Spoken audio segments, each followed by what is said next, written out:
आत्मोत्कर्ष के 4 चरण। युग निर्माण परिवार का गठन एक प्रयोगशाला के रूप में हुआ है। प्रयोगशाला में रासायनिक पदार्थ तैयार किए जाते हैं, उसके परिणामों को सर्वसाधारण के सामने उपस्थित किया जाता है। युग निर्माण परिवार का गठन एक पाठशाला के तरीके से, जहाँ विद्यार्थी पढ़ाए जाते हैं और पढ़ लिख करके समाज के अन्य उत्तरदायित्वों को संभालते हैं। गात्रीय परिवार का गठन एक व्यायामशाला के तरीके से, जिसमें लोग व्यायाम करते हैं और पहलवान होकर के दंगल में कुश्तियां पछाड़ते हैं।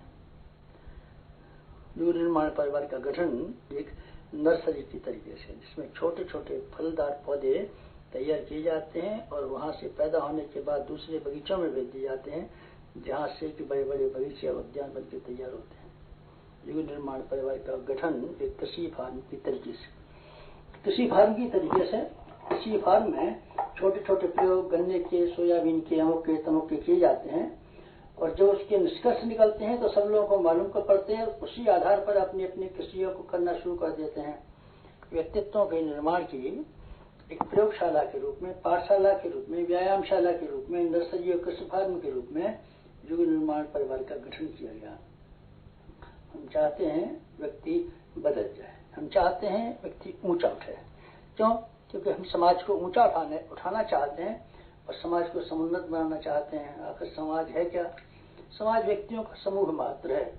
व्यक्ति जैसे होंगे वैसे ही तो समाज बनेगा। समाज कोई अलग चीज नहीं है, व्यक्तियों के समूह का नाम है। इसलिए व्यक्तियों को श्रेष्ठ बनाने का मतलब है समय को अच्छा बनाना, और समय को अच्छा बनाने का मतलब है युग के प्रवाह को बदल देना। युग का प्रवाह बदल देना अर्थात समाज को बदल देना, समाज को बदल देना अर्थात व्यक्ति को बदल देना। यही हमारा उद्देश्य है। इसी क्रियाकलाप के लिए, इसी परिवर्तन के लिए हम लगे हुए हैं। और युग परिवर्तन का जो नारा लगाते हैं, घोष करते हैं, उसका मतलब यही है कि हम युग बदलेंगे, समाज बदलेंगे, व्यक्ति बदलेंगे। और बदलने का लिए व्यापक क्षेत्र में हम प्रयोग नहीं कर सकते, छोटे क्षेत्र में हम प्रयोग करते हैं, ताकि उसकी देखा देखी, उसका अनुकरण करते हुए अन्यत्र परंपराएं चलें, अन्यत्र भी उसी तरीके से क्रियाकलाप चालू किए जा सकें। बाहर की परिस्थितियां मन की स्थिति के ऊपर निर्भर है। मन जैसा भी हमारा होता है, परिस्थितियां उसी के अनुकूल बनना शुरू हो जाती हैं। हम इच्छाएं करते हैं और इच्छाएं से हमारा मस्तिष्क काम करता है, मस्तिष्क की प्रेरणा से शरीर काम करता है, शरीर और मस्तिष्क दोनों ही हमारी अंतरात्मा की, अंतःकरण की प्रेरणा से काम करते हैं। इसलिए जरूरत इस बात की पड़ी हमारी आंतरिक आस्थाओं को, आंतरिक मान्यता और निष्ठाओं को परिवर्तित कर दिया जाए, ताकि हमारे जीवन का सारा ढांचा ही बदला जा सके। मनुष्य के सामने असंख्य समस्याएं हैं और उन असंख्य समस्याओं का समाधान केवल इस बात पर टिका हुआ है कि हमारी आंतरिक स्थिति सही बना दी जाए। दृष्टिकोण हमारा गलत होता है तो गलत हमारे क्रियाकलाप होते हैं। गलत क्रियाकलापों के परिणाम स्वरूप वो जो प्रतिक्रियाएं होती हैं, परिणाम सामने आते हैं, भयंकर होते हैं, दुखदायक होते हैं, कष्टकारक होते हैं।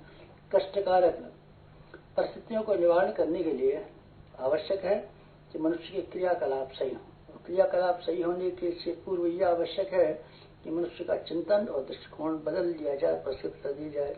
यही है हमारे प्रयास, जिसके लिए अपनी समस्त शक्ति के साथ में लगे हुए हैं। आंतरिक उत्थान, आंतरिक उत्कर्ष, आत्मिक विकास, इसके लिए क्या करना चाहिए, कैसे करना चाहिए, ये क्रियाकलाप तलाश करने के लिए हमको 4 बातें तलाश करनी पड़ती हैं। 4 चीजों के आधार पर हमारी आत्मिक उन्नति टिकी हुई है। और वो 4 आधार हैं: साधना, स्वाध्याय, संयम और सेवा। ये चारों ऐसे हैं जिसमें से एक भी ऐसा नहीं है जिसको छोड़ा जा सके आत्मोत्कर्ष के लिए। एक के बिना गाड़ी रुकेगी, और इनमें से एक भी ऐसा नहीं है कि जिस एक को अकेले को लेकर के अगर चला जाए तो हमारे जीवन का उत्थान हो सके। चारों को साथ लेकर के ही चलना पड़ेगा। चारों आपस में अविच्छिन्न रूप से जुड़े हुए हैं। जिस तरीके से कि कई तरह की चौकड़ियां आपस में जुड़ी हुई हैं। मसलन बीज 1, जमीन 2, खाद 3, पानी 4। चारों को जब तक हम नहीं मिलाएंगे कृषि नहीं हो सकती और कृषि का बढ़ना संभव नहीं है। व्यापार के लिए अकेली पूंजी से व्यापार नहीं हो सकता। पूंजी 1, अनुभव 2, वस्तुओं की मांग 3, ग्राहक 4। चारों को आप ढूंढ लेंगे तो व्यापार चलेगा, व्यापार का में सफलता मिलेगी। मकान बनाना हो तो मकान बनाने के लिए ईंट, चूना, लोहा, लकड़ी, इन चारों चीजों की जरूरत है। चारों में से एक भी चीज अगर कम पड़ेगी तो हमारा इमारत नहीं बन सकती, और इमारत क्या कर कुछ काम नहीं कर सकता। सफलता प्राप्त करने के लिए मनुष्य का कौशल आवश्यक है, साधन आवश्यक है, सहयोग आवश्यक है और अवसर आवश्यक है। इन चार चीजों में से एक भी कम पड़ेगी तो आदमी, समझदार आदमी भी सफलता न प्राप्त कर सकेगा और सफलता रुकी रह जाएगी। हमारा जीवन निर्वाह के लिए भोजन 1, विश्राम 2, मल विसर्जन 3, श्रम उपार्जन 4, ये चारों के चारों काम करेंगे तो हम जिंदा रहेंगे। और चारों में से एक भी चीज इसमें से कम पड़ जाएगी तो आदमी का जीवित रहना मुश्किल पड़ जाएगा और हमारे शारीरिक विकास का क्रम रुक जाएगा। ठीक इसी प्रकार से हमारी आत्मिक जीवन का विकास करने के लिए, आत्मोत्कर्ष के लिए, व्यक्ति निर्माण करने के लिए, व्यक्ति की गरिमा और महिमा बढ़ाने के लिए आवश्यक है कि हम उन चार चीजों को साथ साथ लेकर के कहें जो अभी अभी आप लोगों के सामने निवेदित की गई थी।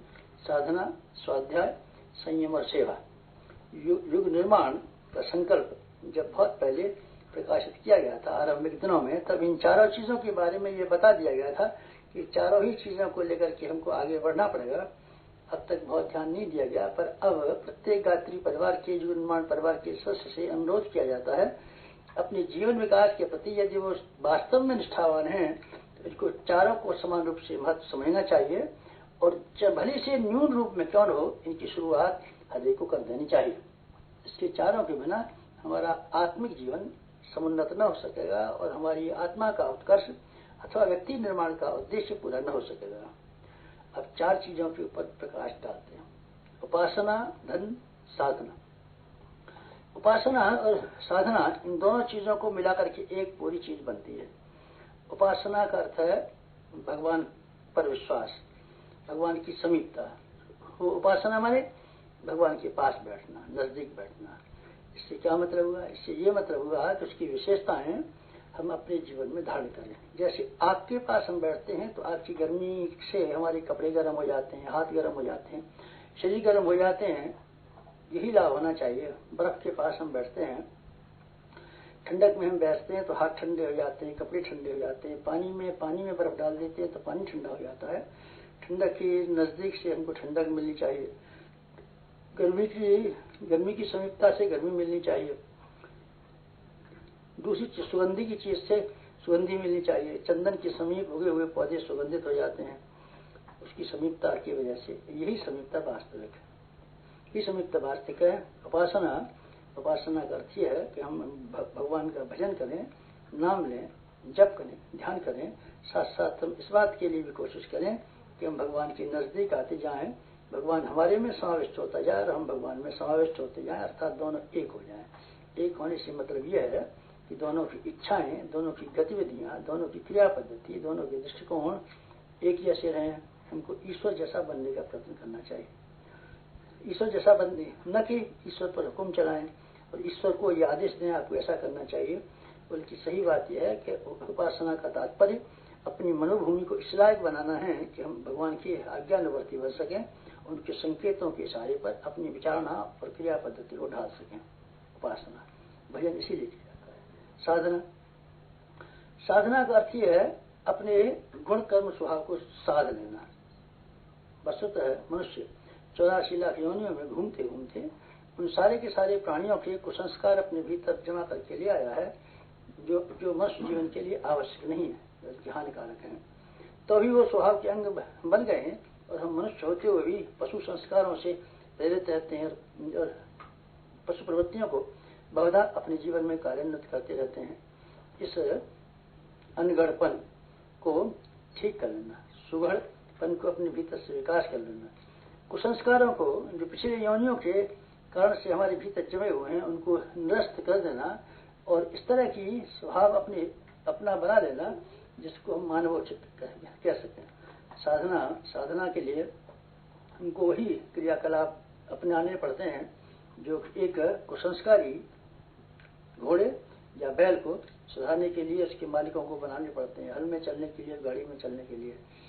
कुसंस्कारों को दूर करने के लिए लगभग हमको उसी तरह से करने पड़ते हैं प्रयत्न, जैसे कि पशुओं को पालते हुए, सर्कस के पशुओं को इस लायक बनाते हुए कि वो सर्कस का तमाशा दिखा सकें, जो प्रयत्न करने पड़ते हैं वही प्रयत्न हमको अपनी गुण कर्म स्वभाव के विकास और परिष्कार के लिए करने पड़ते हैं। कच्ची धातुओं को जिस तरीके से आग में तपा करके उसको शुद्ध परिष्कृत बनाया जाता है, जेवर आभूषण बनाए जाते हैं, उसी तरीके से हमारा कच्चा जीवन, कुसंस्कारी जीवन को ढाल करके ऐसा सभ्य और ऐसा सुसंस्कृत बनाया जाए कि हम ढली हुई धातु के आभूषण की तरीके से अथवा औजार हथियार की तरीके से दिखाई पड़ने लगे। जंगली झाड़ियों को काट करके माली लोग अच्छे अच्छे झाड़ और खूबसूरत पार्क बना देते हैं। हमको भी अपने झाड़ झंकार जैसे जीवन को परिष्कृत करके, काट छांट करके, समुन्नत करके इस लायक बनाना चाहिए कि वो उसको ये कहा जा सके कि सभ्य जीवन सुसंस्कृत जीवन है। इसके लिए हमको नित्य ही आत्मनिरीक्षण करना चाहिए, अपनी गलतियों पर गौर करना चाहिए, उनको सुधारने के लिए कमर कसनी चाहिए और अपने आप का निर्माण करने के लिए हमको आगे आगे बढ़ना चाहिए और जो कमियां हमारे स्वभाव के अंदर हैं उनको पूरा करने के लिए जुटे रहना चाहिए। आत्मविकास भी एक इसका हिस्सा है। हमको अपनी संकीर्णता को सीमित नहीं रखना चाहिए, अपने अहम को और अपनी स्वार्थपरता को और अपने हितों को व्यापक और विस्तृत बना देना चाहिए। दूसरों के दुख हमारे दुख, दूसरों के सुखों में हम सुखी रहें, इस तरह की वृत्तियों का अगर हम विकास कर सकें तो कहा जाएगा कि हमने जीवन साधना करने के लिए प्रयास किया और जितनी सफलता पाई, कहा जा सकता है कि हमने उतनी जीवन साधना की सिद्धि प्रख्यात है। जीवन की साधना की सिद्धि में किसी प्रकार के संदेह की गुंजाइश नहीं है। अन्य किसी बात में तो संदेह की गुंजाइश भी है। देवी देवताओं की उपासना करने पर हमको फल मिले न मिले कह नहीं सकते, लेकिन जीवन की साधना करने का परिणाम निश्चित रूप से भौतिक और आध्यात्मिक दोनों ही जीवनों में लाभ के रूप में देखा जा सकता है। 2. साधना के बारे में निवेदन किया गया। साधना के बाद में दूसरा नंबर आता है स्वाध्याय का। स्वाध्याय हमारी मन की मलिनता को धोने के लिए अत्यधिक आवश्यक है। दृष्टिकोण और विचार प्राय वही जमे रहते हैं हमारे मस्तिष्क में जो कि बहुत दिनों से अपनी पारिवारिक और अपने मित्रों के सानिध्य में हमने सीखे और जाने हैं। हमको श्रेष्ठ विचार अपने भीतर धारण करने के लिए श्रेष्ठ पुरुषों का सत्संग करना चाहिए। चारों ओर हम जिस वातावरण में घिरे हुए हैं वो हमको नीचे की तरफ गिराता है। पानी का स्वभाव नीचे गिरने की तरफ होता है। हमारा स्वाभाविक स्वभाव भी ऐसा ही है जो हम नीच कामों की तरफ से निकृष्ट उद्देश्यों के लिए आसानी से धुल जाते हैं। चारों तरफ का वातावरण, इसमें हमारे कुटुंबी भी शामिल हैं, मित्र भी शामिल हैं, घर वाले भी शामिल हैं, हमेशा इस बात के लिए दबाव डालते हैं कि हमको किसी प्रकार से भी किसी भी कीमत पर भौतिक सफलताएं पानी चाहिए, चाहे उसके लिए नीति बरतनी पड़े अथवा अनीति का आश्रय लेना पड़े। हर जगह से यही शिक्षण हमको मिलता है। सारे वातावरण में इसी तरह की हवा फैली हुई है और यही गंदगी हमको विभाजित करती है। हमको गिरावट के लिए काफी वातावरण और काफी रास्ता कसीद विद्यमान है। क्या करना चाहिए इनका मुकाबला करने के लिए? अगर हमको श्रेष्ठता के मार्ग पर चलना है, आत्मोत्कर्ष करना है, तो हमारे पास ऐसी शक्ति भी होनी चाहिए जो इन पतन की ओर घसीट ले जाने वाली सत्ताओं का मुकाबला कर सके। इसके लिए एक ही तरीका है कि हम श्रेष्ठ मनुष्यों के साथ में संपर्क और सानिध्य बनाए रखें, उनके सत्संग को कायम रखें। ये सत्संग कैसे हो सकता है? सत्संग केवल पुस्तकों के माध्यम से संभव है, क्योंकि विचारशील व्यक्ति हर एक को हर समय पर बातचीत करने के लिए मिल नहीं सकते। इसमें बहुत से ऐसे भी हैं जो स्वर्गवासी हो चुके हैं। जो जीवित हैं वो इतने दूर रहते हैं हमसे कि हम उनके पास जाकर के उनसे बातचीत करना चाहें तो हमारे लिए भी कठिन है, हम जा नहीं सकते।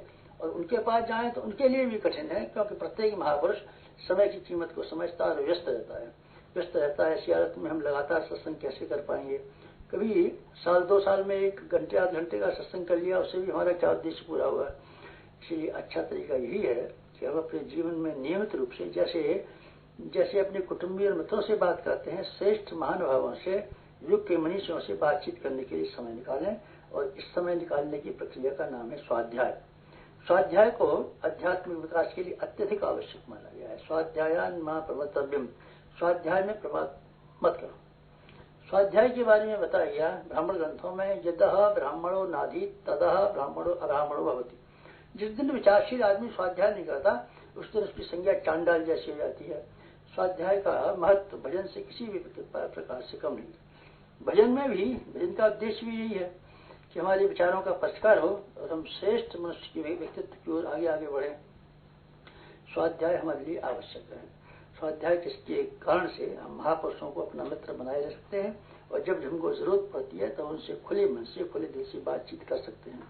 स्वाध्याय मन की मलिनता को धोने के लिए, जिस तरीके से शरीर का स्नान करना आवश्यक है, कपड़ों को धोना आवश्यक है, इसी प्रकार से स्वाध्याय के द्वारा, श्रेष्ठ विचारों के द्वारा अपने ऊपर जमने वाली कषाय कलमशों को धोना आवश्यक है। स्वाध्याय से हमको प्रेरणा मिलती है, दिशाएं मिलती हैं, मार्गदर्शन मिलता है। श्रेष्ठ पुरुष हमारे सानिध्य में आते हैं और हमको अपने मार्ग पर चलने के लिए प्रोत्साहित करते हैं और मार्गदर्शन करते हैं। ये सारी की सारी आवश्यकताएं स्वाध्याय से पूरी होती है। इसलिए स्वाध्याय का साधना और भजन के बराबर ही मूल्य और महत्व समझा जाना चाहिए। तीसरी चीज जो आत्मिक उन्नति के लिए आवश्यक है उसका नाम है संयम। संयम का अर्थ है रोकथाम। रोकथाम करें अगर हम अपने आप की, तो हमारी शक्तियों का जो घोर अपव्यय होता रहता है उसको हम बचा सकते हैं और उस बची हुई शक्ति को किसी उपयोगी और आवश्यक कार्य में अगर हम लगाना चाहें तो इससे समुचित लाभ उठा सकते हैं। बाढ़ का पानी फैलता है तो सब जगह खेत खलिहानों को नष्ट करता हुआ चला जाता है और जमीन की बर्बादी करता है। लेकिन उस बाढ़ के पानी को एक कायदे से नाले में निकाला जाए और नाले को भी बांध बांध के रोक लिया जाए तो उसमें से नहरें निकल सकती हैं और बिजली पैदा हो सकती है। संयम से मतलब यही है कि हम अपनी शारीरिक और मानसिक, भौतिक सब शक्तियों को अपव्यय से रोकें, जो कि प्राय चलता रहता है। हम अपनी अधिकांश शक्तियों को अपव्यय में नष्ट कर देते हैं, कुमार्ग पर नष्ट कर देते हैं। जब उनको रोका जा सका होता और कुमार्ग पर से बचाया जा सका होता, उपयोगी मार्ग पर लगाया जा सका होता, तो निश्चित रूप से उन शक्तियों के चमत्कार हमको देखने को मिल सकते थे। उन सामर्थ्यों को जो हमारे पास थी और जिनका उपयोग करना हमारे लिए तनिक भी कठिन नहीं था, पर हम बर्बादी से तो कुछ बचा नहीं सके, सब खत्म कर बैठे। 4 तरह के संयम बताए गए हैं। एक इंद्रिय निग्रह, इसमें जिह्वान्द्रिय और कामेंद्रिय का संयम मुख्य है। ये इंद्रियां हमारी कितनी सारी शक्तियां नष्ट करती हैं और स्वास्थ्य को किस बुरी तरीके से खोखला करती हैं, सब आदमी जानते हैं। इंद्रिय निग्रह का महत्व बताने की जरूरत नहीं है। शारीरिक दृष्टि से इनको समर्थ बनना हो, दीर्घजीवी बनना हो, निरोग रहना हो, उनको इंद्रिय निग्रह का महत्व समझना चाहिए और अपने आप को संयम के अभ्यासी बनाना चाहिए। दूसरा निग्रह मनोनिग्रह है। मन में कितने सारे विचार उठते रहते हैं लेकिन वो असंगत होते हैं, असंयमित होते हैं और बुराइयों से भरे हुए होते हैं, मनोविकारों से भरे हुए होते हैं। इससे हमारा मस्तिष्क विकृत होता है, बुरी आदत पड़ती है और समय और मन की शक्तियां जो निग्रहित करके किसी कार्य में लगाई गई होती तो हम वैज्ञानिक बन गए होते, साहित्यकार बन गए होते, जिस कार्य में भी अपने मन लगाया होता सफलता की उच्च श्रेणी तक जा पहुंचे होते। पर अस्त व्यस्त मन के कारण से कोई सफलता संभव न हो सकी। मनोनिग्रह करके हम एकाग्रता की शक्ति और एक दिशा धारा में चलने की सामर्थ्य प्राप्त कर सकते हैं और उससे हमारी सफलताओं का द्वार खुल सकता है। समय का निग्रह, हम समय को बर्बाद करते रहते हैं, आलस्य में पड़े पड़े, प्रमाद में पड़े पड़े, कोई योजनाबद्ध नहीं, जब जो आया मन मर्जी से कुछ काम कर लिया, मन मर्जी नहीं हुई तो नहीं काम कर लिया। इस तरीके से अस्त व्यस्त जीवन हमारा नष्ट हो जाता है। जब हम समय का थोड़ा थोड़ा भी उपयोग कर लेते तो दुनिया में कितना लाभ उठा सकते थे। पैसे का निग्रह, अर्थ निग्रह, अर्थ निग्रह भी हम ऐसे ही महत्वपूर्ण है। पैसे को विलासता से लेकर के, लग्जरी से लेकर के, जाने किस किस काम में, व्यसनों में, अनाचारों में हम खर्च करते रहते हैं। अगर हम उसको फिजूल खर्ची से बचा सके होते और उस धन को हमने किसी उपयोगी काम में लगाया होता तो भौतिक और आत्मिक उन्नति की दिशा में हम कहीं आगे बढ़ गए होते।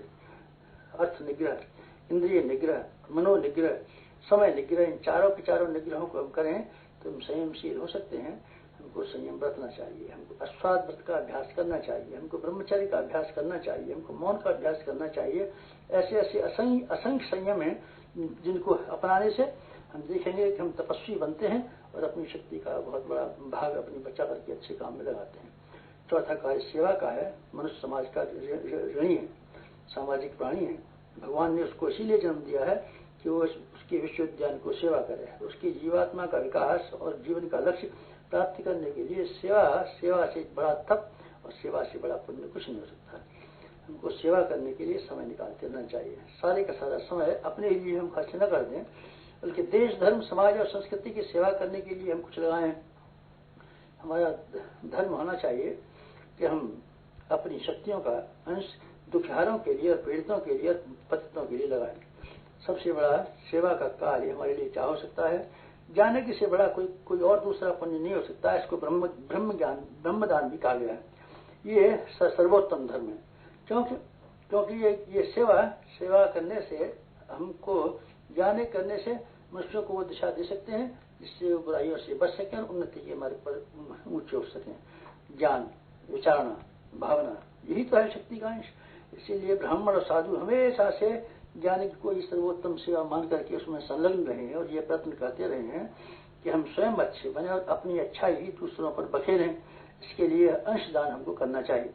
सेवा के लिए हमको 1 घंटा समय और 10 पैसे नित्य का जो न्यूनतम कार्यक्रम दिया गया था ज्ञान के विचार क्रांति के लिए, उस पर हमको मुस्तैदी से अमल करना चाहिए।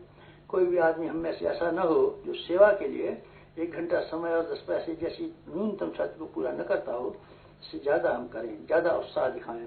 हम केवल भौतिक जीवन ही नहीं जिए, आत्मिक जीवन भी जिए। हमारी क्षमता का उपयोग, हमारे समय का उपयोग केवल पेट पालने तक ही सीमित न रहे, बल्कि लोक मंगल और लोक हित के लिए भी खर्च करें। इस तरीके से हम 4 आधार जीवन में अपनाए रह करके हम आत्मिक उन्नति के मार्ग पर चल सकते हैं, अपना परिष्कार और परिवर्तन कर सकते हैं। यदि हमने अपना परिष्कार और परिवर्तन किया तो समाज का परिवर्तन और समाज का परिष्कार स्वाभाविक और सरल हो जाएगा। युग का परिवर्तन व्यक्ति के परिवर्तन और समाज के परिवर्तन के साथ जुड़ा हुआ है। अपनी छोटी सी प्रयोगशाला में हम इसी का प्रयोग करते हैं और अपनी प्रयोगशाला में संलग्न रहने वाली, अपने परिवार में शामिल रहने वाले हर व्यक्ति से प्रार्थना करते हैं कि आपको आत्मिक उन्नति के लिए 4 आधारों को मजबूती के साथ ग्रहण करना चाहिए और अपने दैनिक जीवन में समन्वित रखना चाहिए। साधना, स्वाध्याय, संयम और सेवा दैनिक जीवन में न्यूनतम मात्रा में भले ही हो, पर सम्मिलित अवश्य और अनिवार्य रूप से रहनी चाहिए। समाप्त।